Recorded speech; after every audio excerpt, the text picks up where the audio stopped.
Pemirsa Fides Channel sekalian, ada sesuatu hal yang menjadi pertanyaan di benak kita.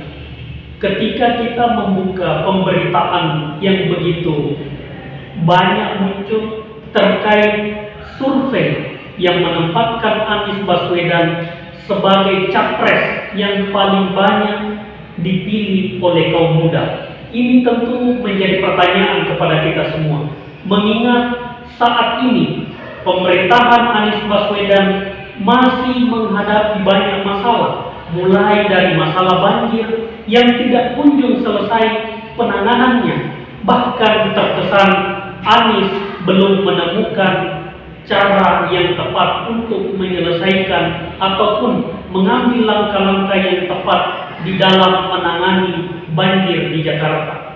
Persoalan DP 0 rupiah yang juga sudah digali lebih jauh, bahkan telah disinyalir melibatkan sang Anies Baswedan sebagai gubernur DKI Jakarta. Tetapi yang menjadi pertanyaan, kok bisa ada tokoh ataupun survei yang menempatkan Anies Baswedan sebagai capres yang paling banyak dipilih oleh anak muda?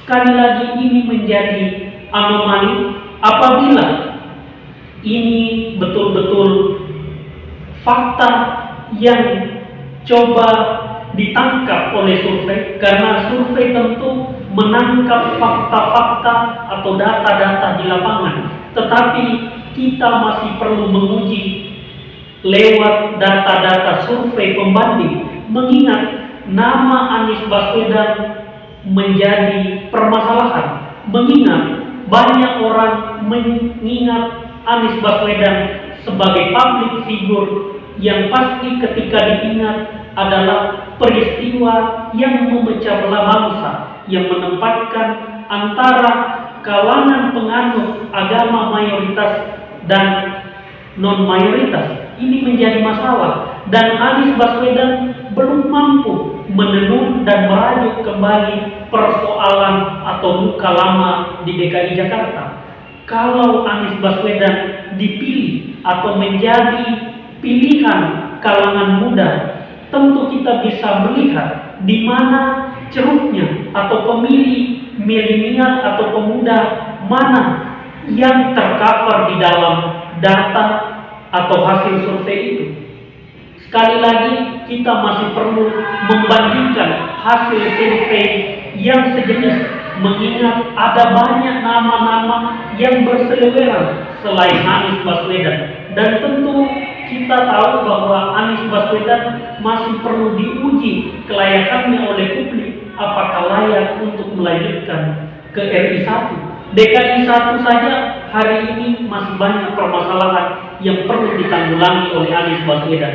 Kita berharap masih ada waktu bagi Bang Anies Baswedan untuk merajuk kembali persoalan terbelahnya antara penganut agama mayoritas dan minoritas yang terjadi sebagai efek atau buah dari narasi-narasi politik yang dimainkan oleh Bang Anies sendiri ketika maju di DKI Jakarta. Jangan-jangan yang tercover di dalam hasil survei itu adalah para pemuda-pemuda yang terafiliasi dengan golongan tertentu. Kita masih perlu menafsirkan lebih jauh dan melihat fakta-fakta yang terjadi, karena banyak survei, lembaga survei yang lain yang masih melakukan survei yang sama, bahkan juga telah merilis survei, dan nama Anies Baswedan itu jauh dari harapan kalau kita melihat dari survei-survei yang ada. Mungkin itu yang bisa kami respon dari tim Fides Channel. Sekian dan terima kasih.